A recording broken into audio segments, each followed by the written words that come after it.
The next thing I know, there are two priestesses standing next to me, and they're literally linking their arms around mine, and they're saying, "Come, Diana, the lady waits for you." And I'm led up all of these stairs where I stand in front of the Holy of the Holies. We can call her the Divine Mother in all of her names and all of her incarnations. We can call her the High Priestess. Whatever works for you and with me, I can only tell you that I was standing in front of the presence of more love than anything I had ever experienced in physical form.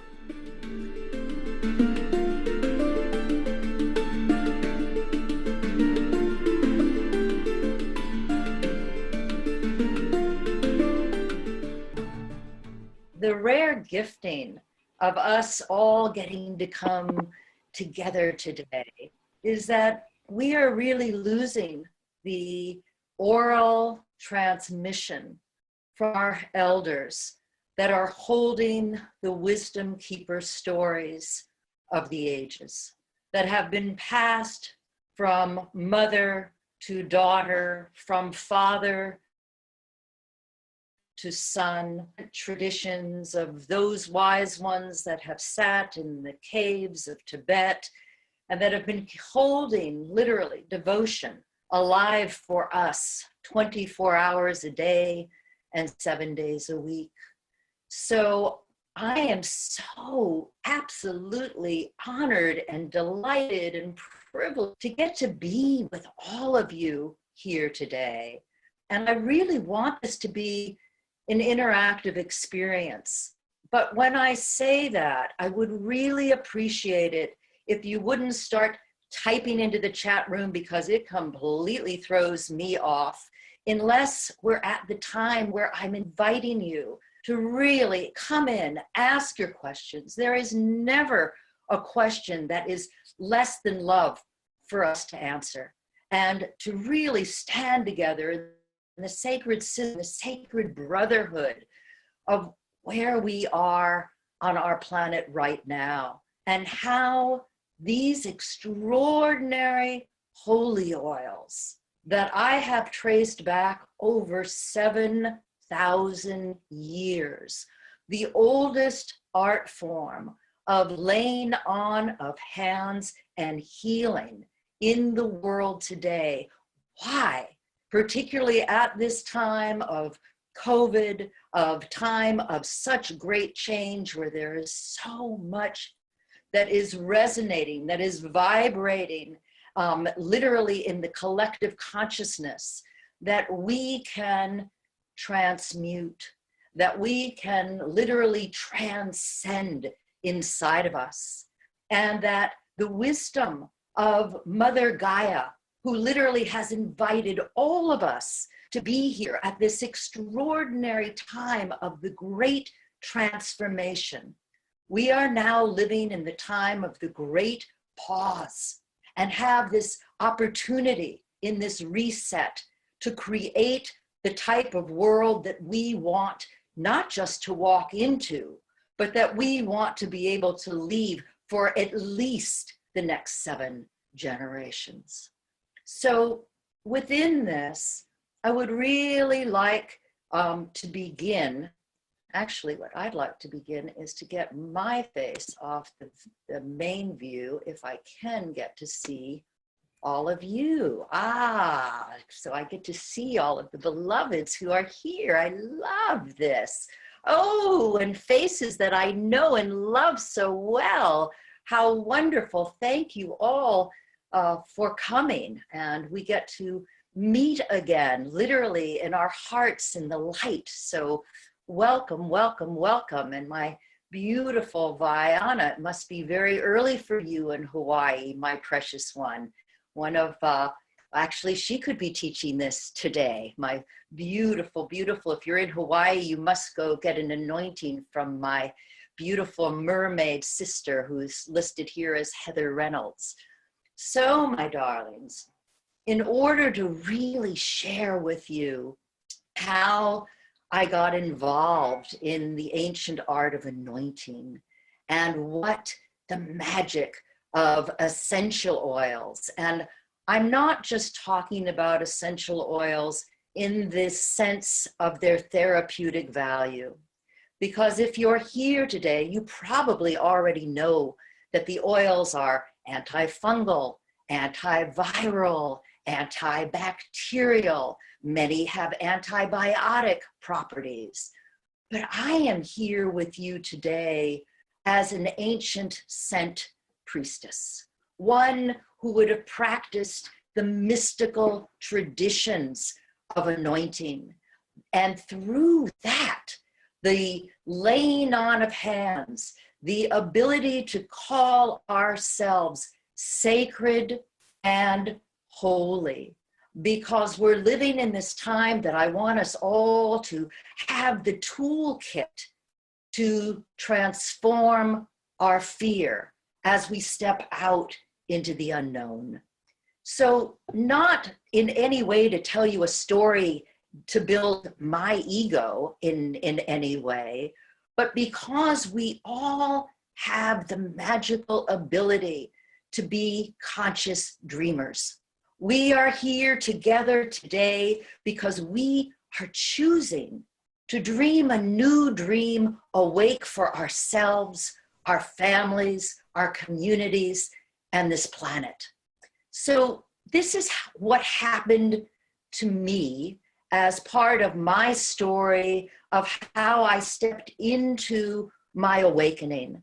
And I feel that for each of us, whatever your ancestral lineages are, whatever it is that you've carried literally through your own bloodlines, or whatever ancient priestess traditions, or maybe some of you really resonate with the temples of Isis, and maybe some of you feel, oh, more the Celtians and the mists of Avalon. Whatever it is that is titillating you, that says, ooh, yes, this feels in alignment with me. And I just want to say that no one has to believe anything that I believe. But as you're sitting here today, I want you to really deepen into what is giving you a chill on your body as we talk. What makes your heart beat a little faster? What part of you says, this feels like truth to me? Not my truth, your truth. And so within that, about 40 years ago, I was coming to a reunion of my sisterhood. And these are extraordinary women that literally had flown in from all parts of the world to the dearest friend that I have who lives above the sea in Santa Barbara. We were going to breakfast at 8 o'clock in the morning. I drove down from San Francisco and it was late and I was tired. And my precious friend brings me up to her meditation room, which is a room and the sea is just moving down below. And she takes out a bottle of frankincense oil. And she said, I know you're really weary. Let me anoint you with some frankincense on your third eye, that you may sleep deeply tonight, that you may have beautiful dreams and visions, that you may perhaps commune with the ancient ones. And with that, I am anointed, I climb in bed, and I fall asleep. Now, for me, if you tell me that we're going to be meeting at 8 o'clock in the morning, my body will automatically arise at 7 so that I may shower and be totally there, fully coherent, and excited about the day. When I woke, it was about 3 o'clock in the afternoon, and all of my sisters were sitting around my bed, holding the energy for me, because I had had one of the most profound, life-changing, lucid dream experiences that brought me literally into full remembrance of everything that I'm going to be talking to you about today. And it was how I literally stepped into my life's work and to what my calling, why had I been brought back to the earth. The dream was this.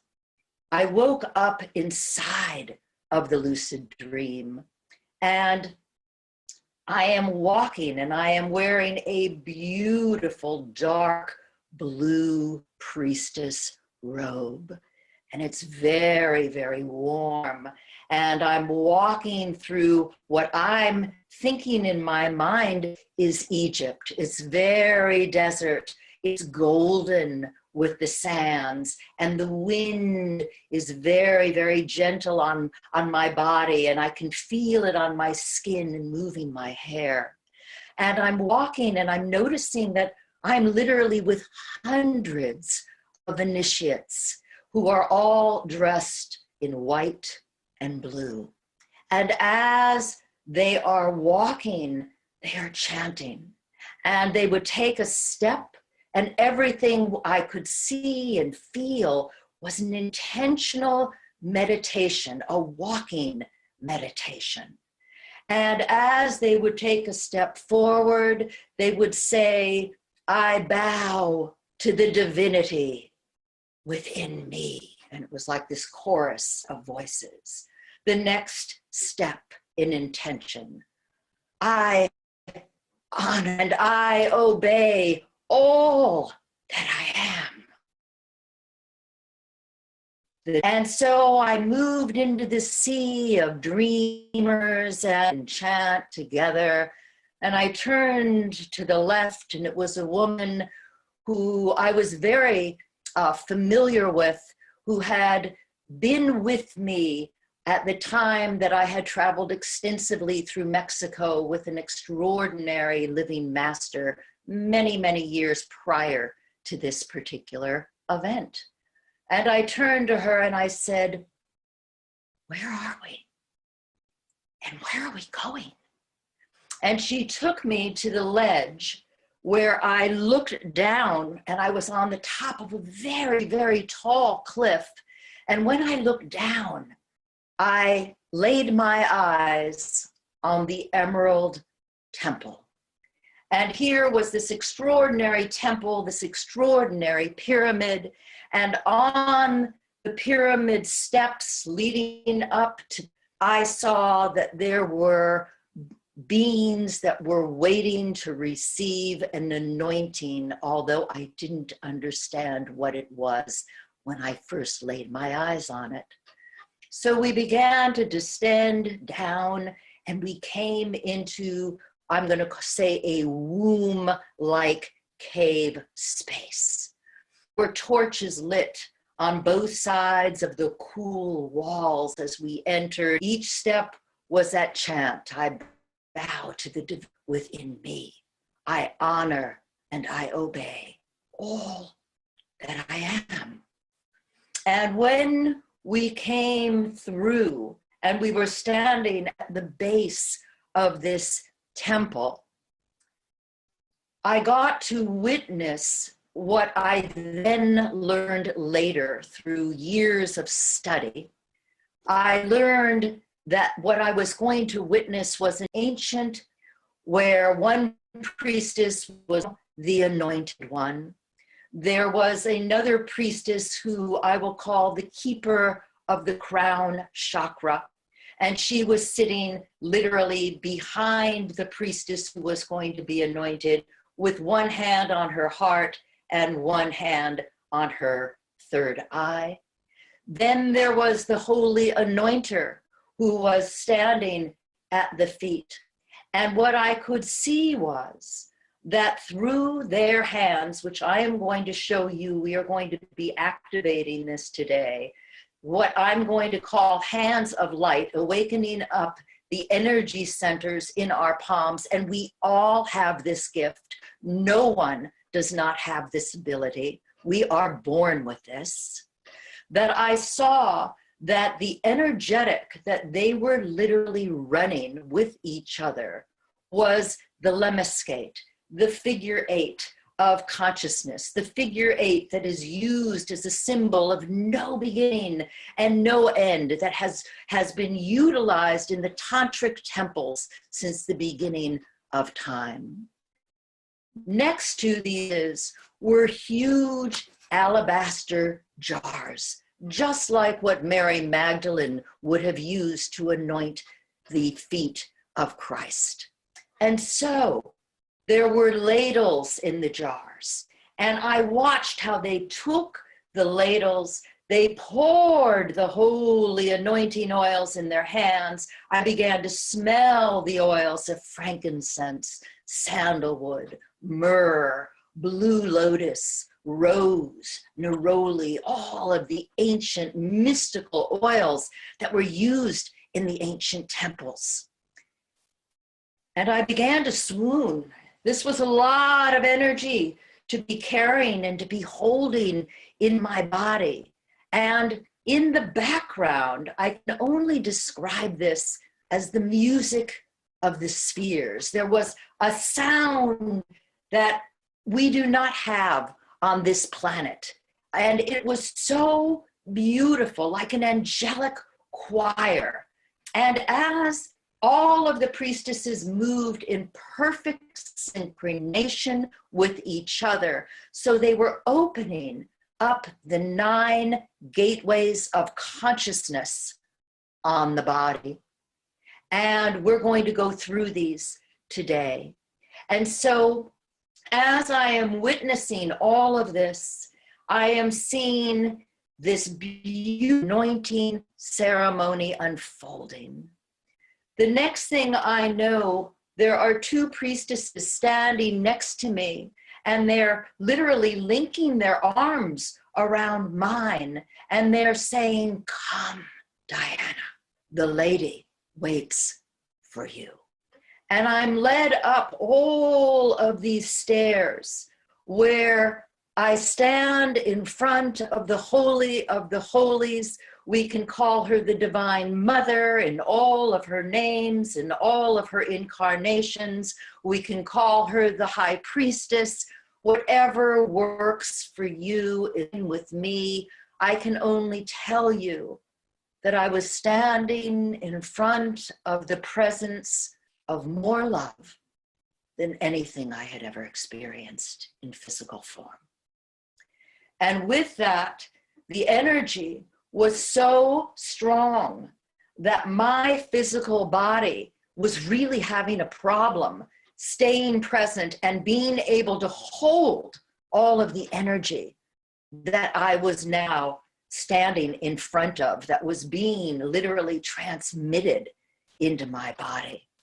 And my immediate reaction to standing in this much presence in front of me was to fall to my knees, to bow, and to want to honor this wisdom by kissing the hem of her robe. And yet she bowed down with me and raised me up, and we looked deeply into each other's eyes. And she said, "No, Diana, you do not bow to me.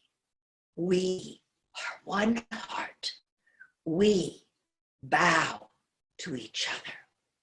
And with that, the priestesses took the ladles of the holy oils and they began to not be able to hold the consciousness any longer inside of me. And I was slipping from that form and literally coming back into the dream realm. And as I started falling away, I could hear the last words that were being spoken to me, and they were this: "May the priestess remember, and may she call her daughters home." May the priestess remember, and may she call her daughters home. I woke up to the 3 o'clock in the afternoon, to all of my beloved sisters holding this energy, because they told me later they had come in and tried to wake me many times. And they saw that obviously I was on a journey. And so they just sat as priestesses, knowing exactly what to do, which was to meditate, to pray, and to hold the energy of love so that I could receive whatever the transmission was. Now, this wasn't the first time this had ever happened to me, but this was the strongest lucid dream transmission that I had ever received.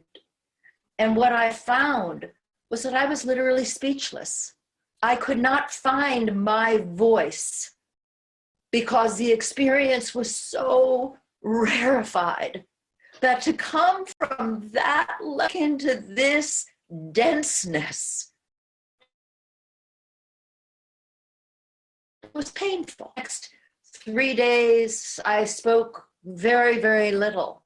I was handed a journal and I began to download all of the ancient formulas that I received on that day of the holy oil symphonies of light that I then consecrated and brought back as a line of holy oils from the Emerald Temple. And for those of you who do not know, the Emerald Temple was the term that was used to call Mother Earth. She was literally called the Emerald Temple by the ancient ones, all the way up to the Celts and the Druids. And then it kind of slipped away from consciousness. So it's very difficult to be doing a lovely anointing without being able to share the frequencies and the sense of the oils with you.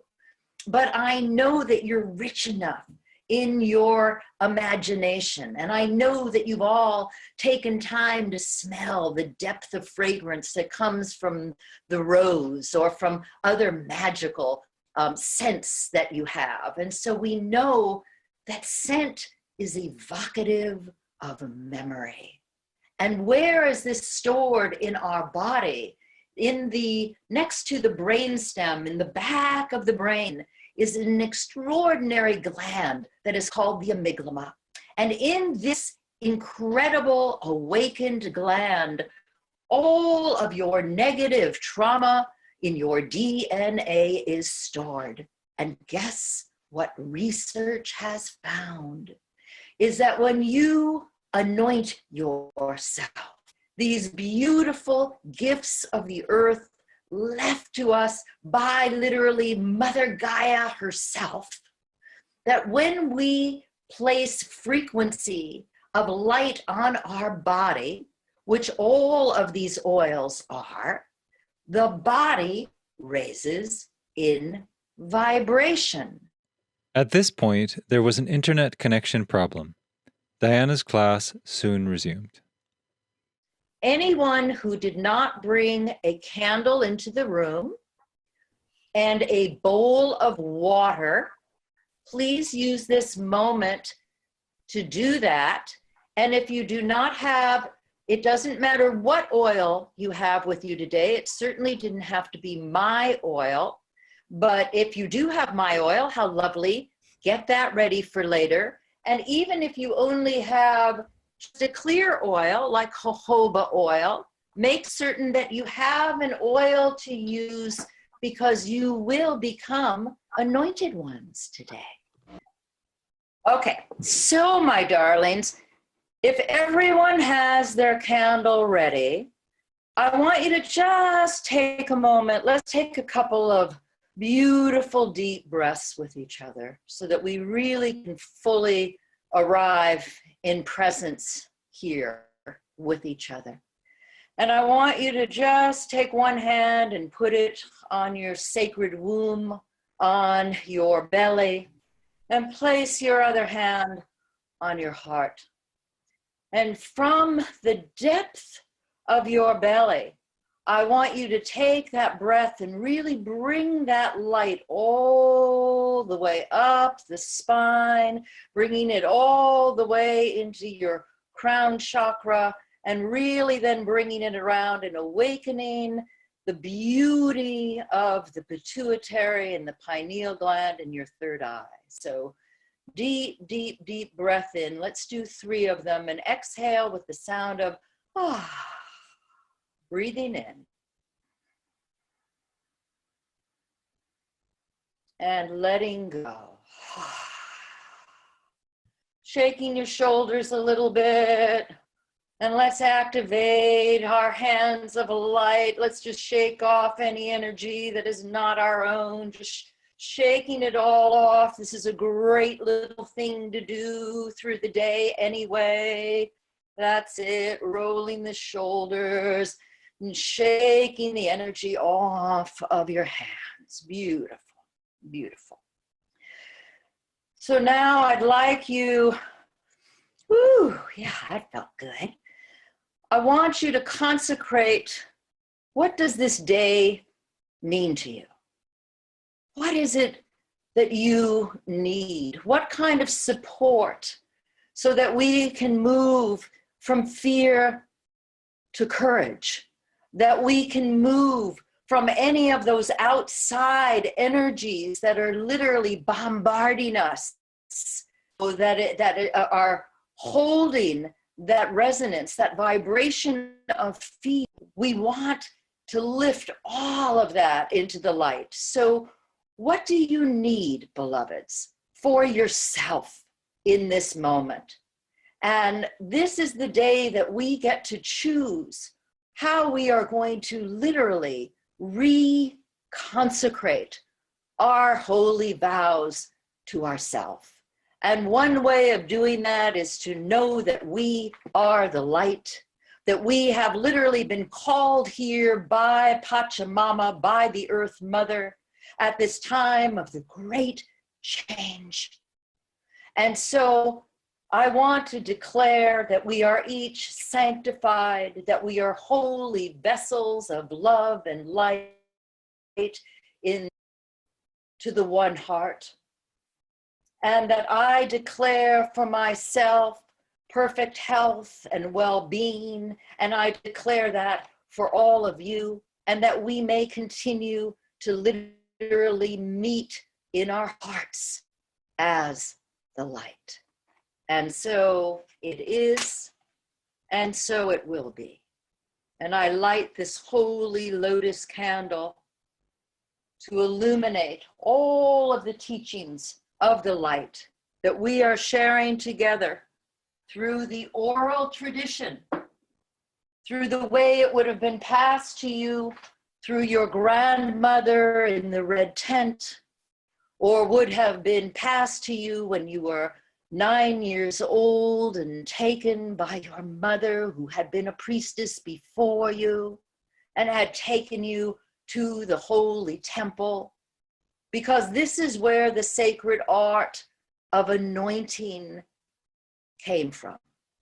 And before I go into any of that, I wanted to just go back. We were talking about frequency and about the gifts of the earth that have been left to us by the Holy Mother. And that your sacred holy body vibrates at between 58 and 63 kilohertz per second. And we take that oil and we put it in our palms and we begin to breathe it in, and it activates the gland that I was talking to you about, the amygdala and the back of your brainstem. And that holy rose emanates at 196 is its vibration. So what do you think is going to happen, my loves? When you anoint yourself with a frequency that is higher than your physical body's own frequency, its own temple of light. Your vibration quick, and it wants to meet that vibration. And what that vibration is, particularly of the rose, is the closest form of being able to feel the kiss of spirit, the kiss of the divine on the body. So I wanted you to really understand what the power of the oils are about and what they can do. So I wanted you to take a moment to think about, how would your life have been different if you were brought to the sacred temple? If you were asked and invited to declare yourself sacred and holy, and you were taken to the house of the maidens, and perhaps that they found that one of your innate, extraordinary gifts was the gift of scent, that flowers were what you loved to play with, that you spoke and played with the fairies, that you made fairy beds and fairy waters, that you were already picking rose petals and putting them on your pillow at night before you slept. What would happen if your gifts had been discovered and you would then have been taken into the house of the maidens, and you would have literally learned not just how to grow and cultivate and wildcraft and respect the plants that were going to be distilled and then used to trade in your temple, but these in the oils that would have been used in birth,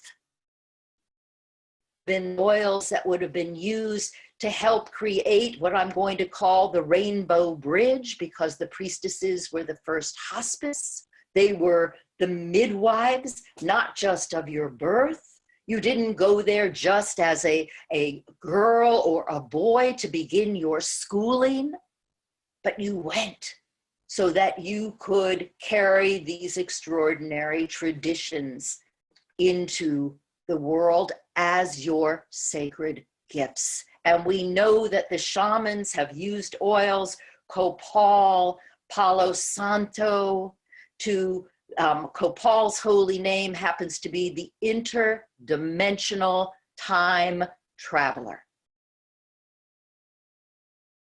Is simply holy wood. And Palo Santo has to literally, the tree has to have died. It has to lay on the ground for 7 years before it can be harvested, before the sacred oil can be removed from the tree. So these are all of the things that the ancients knew and knew how to cultivate. And they knew how to travel through the worlds, through the, what I am going to call the mystical traditions of fragrance. So the difference between what we're doing here today with holy oils versus therapeutic oils. So all oils have the properties that I was speaking to earlier. Some have more than others, but something like a beautiful oil of lavender, which is called the violet flame, that lavender literally has the ability, when you anoint yourself with it, 1 drop on your crown, 1 drop on your third eye, throat, palms, moving down the body. Lavender is not only antibacterial, antiviral, antifungal, it has all the properties that we need, but lavender was the oil that saved lives during the time of the great plagues through Europe. So here we are at this time of this pause button, this reset, but we have a virus that is out of control in this country and in many parts of the world. So what did the ancient ones do? Because we know that there was a great plague. How did people survive it? And they found, particularly in France, that the people who survived the plague were the perfumers, the ones that were working with lavender. And it was a time in history where women had lavender oil, or lavender was put inside their gloves. So the women and the men who were the anointers, the perfumers that were working with this sacred oil didn't get sick. They survived the time of the plague. So what are the antiviral oils of the holy oils that you can be using now? Certainly lavender. And if I were going outside today, if I were going to the market, I would be literally taking my bottle of lavender and I'd be pouring it on my crown. I would be then really working it into my head, and I would be reeking with lavender so that when I hit the post office or the market and everyone took a step back from me because I'm reeking, my energy field has the violet flame all around it. And what is that violet flame? It transmutes, it transcends. It is a living fire, and it is available to us at all times. So lavender, eucalyptus, these are things right now in my home. I have 5 aromatherapy diffusers. I have them in every room. And I have different oils and different diffusers so that when you walk through my house, you walk through a sacred garden of scent. But what's even more important than that is I am keeping my house clean, viral free, and keeping my body the same. I have not had a cold, a flu. My husband and I were talking about this last night. It's been over 7 years since either of us have had anything. So it's very important, if you do not have an aromatherapy diffuser, they are not expensive. Please, I urge you, buy at least one and keep it going as often as you can. And tea tree oil, melaleuca, is another great antiviral. I don't particularly like the scent, so I don't use it. I love rose geranium mixed with lavender, mixed with a few drops of eucalyptus. And when I'm really splurging, because good rose oil is now about $3 a drop, I may diffuse a little bit of rose. Frankincense, which is also expensive, is marvelous in terms of really bringing the sacred back into your home. So I want you to think of oils in the same way that you would think about if you were at the market and you wanted to buy the finest quality olive oil that you could find. You would be looking for a cold press, hopefully a first pressed oil. When we're purchasing essential oils, anyone can call the oil therapeutic.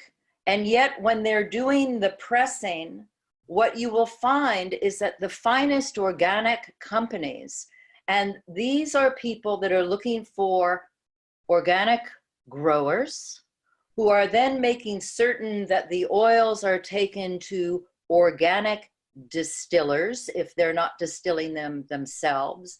And then they're taking them to certified organic dealers who are the purveyors of holy oils to us.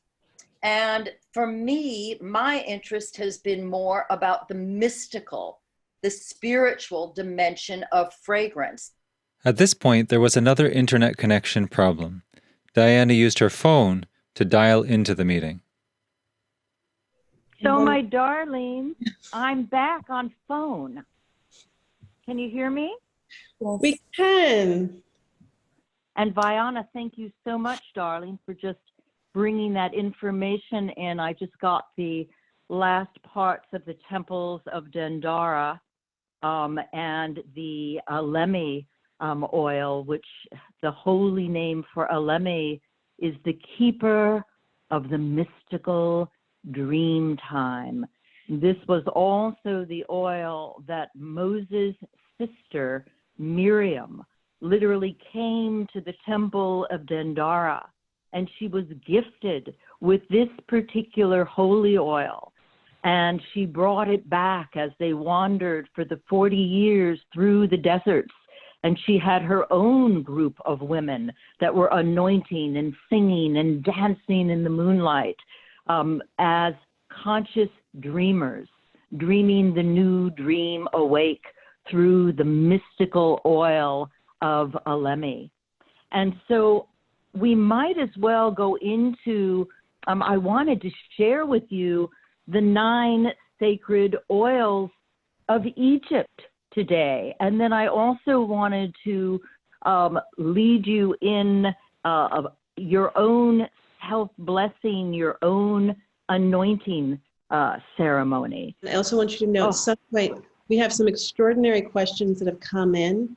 Good. Let's go to those questions. Okay. I'm going to read. Can I read you all of them, and then you can. Can we do them one at a time? Yes. So Kariana is asking about if there are specific oils for moon time for women, and also she's also curious about rites of passage for girls and boys. Yes, there definitely are. And girls and boys generally are too young to work with oils. And I know that there's a lot of different ideas about this, but generally, until someone is literally at an age of rite of passage, the only oils I would use for children, and I'm talking about 1 to 2 drops, would be lavender or rose geranium. And that would also be something that you could include in the bath. You could literally pour it into your palm, never just pour it into the tub, because you don't know how many drops are coming in. So then you'd put your hand under the faucet and the oil would be dispersed, and both lavender and rose geranium would be very calming to children. In terms of moon time, the oil, in my oils, I would have you anointing with the oils of intimacy. And one of the oils that is in intimacy is the oils of clary sage. And clary sage is a female hormonal regulator, also really helps in terms of cramping. And I would have you place that all over your womb and perhaps even a little bit in the back of your body into your kidneys. And then if you were working more with teenagers, and we're talking about rite of passage ceremonies, then that's a whole other area to get into, and you could be working with any of the holy oils, the frankincense, sandalwood, myrrh. Blue lotus, by the way, is second to rose in terms of highest frequency oils available in the world today, although it's very, very difficult to find pure, unadulterated blue lotus oil. And that sadly is becoming true for many of the oils in the world, particularly as there are companies like Young Living and doTERRA that are really pushed into the world market and are pushing producers to put sometimes inferior oils on the market to just meet world demand. So what was the next question, my love? The next question comes from Vianna, and it has to do with, she was curious if there's a scent that would serve the storyteller who's wanting to really open that, I think you were saying like pineal gland, that sense of receiving and seeing. The storyteller oils are all in the blend of, and that would be one of the most extraordinary oils you can use is angelica, and it comes in a root or it comes distilled with the seed.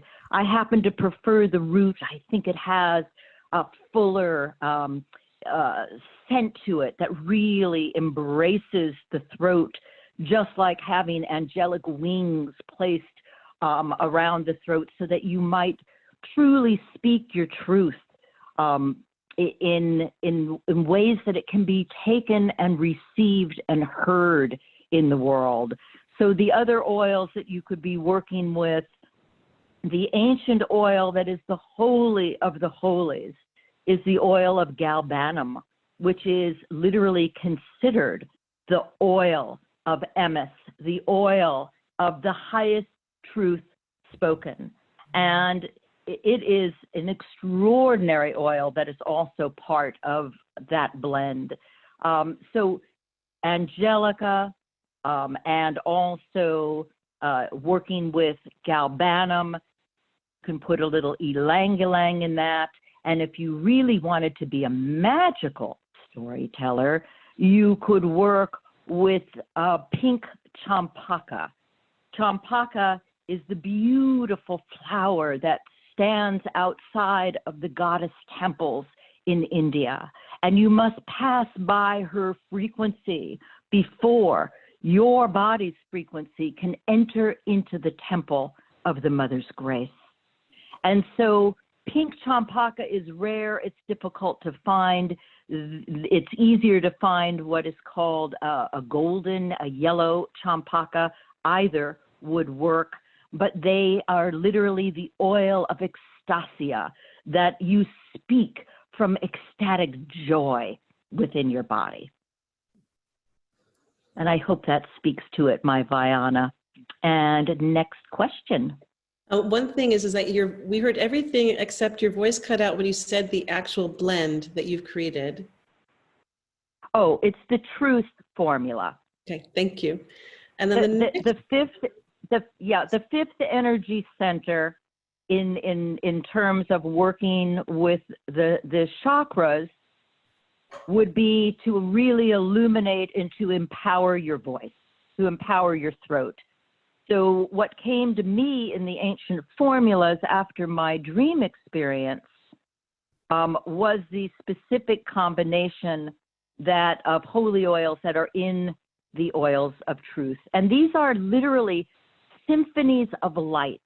And what the French found was they called these oils treasured ethereals, literally liquid light in a bottle. Thank you. This other question is about, we had one question about headaches and a curiosity about how to handle headaches that emerge from the presence of oils.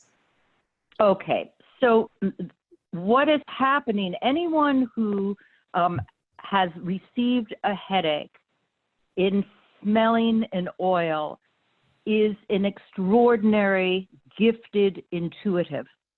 And the parts of their intuition are trying to break through in this lifetime. And the oils are the reminder of who they really are. And so as soon as they smell the scent and it begins to affect them in that way, what my recommendation to that deeply sensitive, intuitive visionary would be is don't put it on anywhere on your body other than your feet, and don't smell it for the first time. Take one drop, put it on the sole of your feet, right in the center where your chakra point is, the place where you literally send your grounding roots deep, deep into the earth mother. And from that extraordinary place of consciousness, so if I were coming from that level of sensitivity to just know that there's a part of you, whoever this is that is having the experience, that you are an extremely sensitive, talented, awake person, and that the oils want to be your allies, but their frequency is so high that they're distorting your field and it's creating a headache. So if you try with one drop on your foot and put some socks on, then see if that can work, because the oils will enter your bloodstream within 20 minutes after application. Wow. And if you continue to get headaches even after that, then there may be other ways for you as you're having your awakening before you'll be able to literally get to work with oils. I find that most people who do work with my oils have not had that problem, but I can't guarantee it.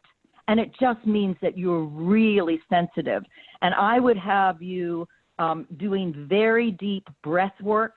I'd have you really moving the energy, not just up your spine, but into your crown. And I would have you really working with the mystic breath of going to awaken your pineal gland, because the pineal is another eye in the body. It looks like a little pine cone, and it literally has an eye, like a cornea, on top of it.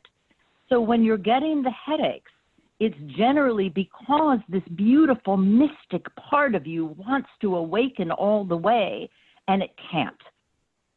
So it will, slowly. Just be patient and kind with yourself. And perhaps, through the oils may not be your way, but it may. To continue to work with Diana, I am being alert to timing and alert to, we have 2 more questions, and I definitely want Diana to get to lead us through what she wants to bring us to. So I'm going to bring you these 2 more questions, Diana, if that's okay. Yes, absolutely. There's questions about cautions or advice about diffusing scents through putting fresh herbs in hot water, and any thoughts on alcohol-infused tinctures? I don't work with I'm not an herbalist. I'm an aromatherapist alchemist, and it's very, very different.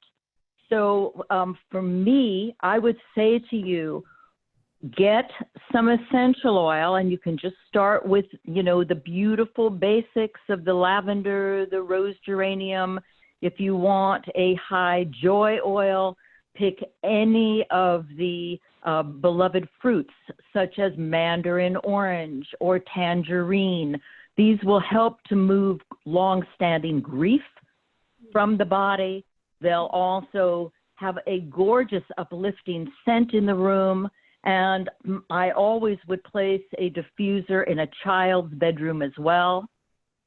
And when my grandson sleeps, he sleeps to beautiful scent all night long to help keep him sleeping, not just deeply, but so that when he awakens, and he is now 6 years old, but we've been talking about his dreams since the time he was 2. So I would really recommend that you just work, stay away from the alcohol tinctures if you want to work with pure oils, and see how they can have extraordinary, profound effects, not just on giving you physical strength and vitality, but how they can download, how they can imprint information of remembrance of who you have been from all of the beautiful journeys of your past lives, and what is it that is holy and sacred that you need to call forth for yourself now. Thank you. This is our final question for right now, which is, this is a question about oils that serve both the embodiments of archetypes and gender fluidity, and how to draw out different aspects and balance them. If I did not accurately represent that question, please I'm getting a nod, yes. Okay, 2 thumbs up, great. Okay. I would say that all of the holy oils in the mystic tradition, and I want to let's just take a moment to presence the fact that in Egypt, the Pharaoh could not rule unless he was re-anointed, re-consecrated in his sacred masculine as well as his divine feminine through these 9 oils. And it had to come from a priestess in order for him to have been fit to carry forth his rule. So here were the 9 consecrated oils, and all of these oils would fit into exactly what we are speaking into. And the first oil is called communion with the immortal, and it is frankincense. The second oil is literally the heart of the priestess, and that is sandalwood. The third oil is the holy healer, the oil of the myrrhophores, the oil that was used in all of the sacred passage temples of Egypt, and it is the holy oil of myrrh. And we know these oils were the gifts, literally, to the Christ child.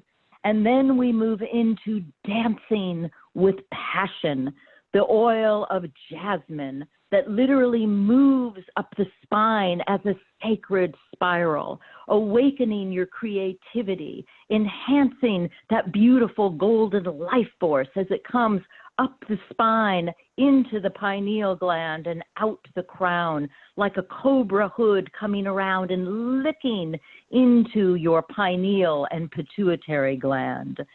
And then the beautiful oil that literally takes us into an 8th chakra. It takes us into an energetic that is about 1 foot above the crown, which is the oil of Neroli. And her holy name is she who is the awakener of the guardians of the light.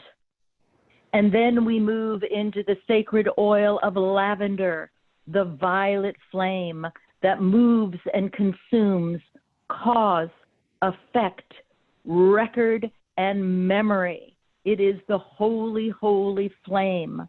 And then we have the temple of sensuality, used in all of the ancient tantric temples, the oils of the flower of flowers, ylang ylang, that does not know any gender. It just knows how to come and move and awaken and arouse the aspects of us that need to be reclaimed in the physical body.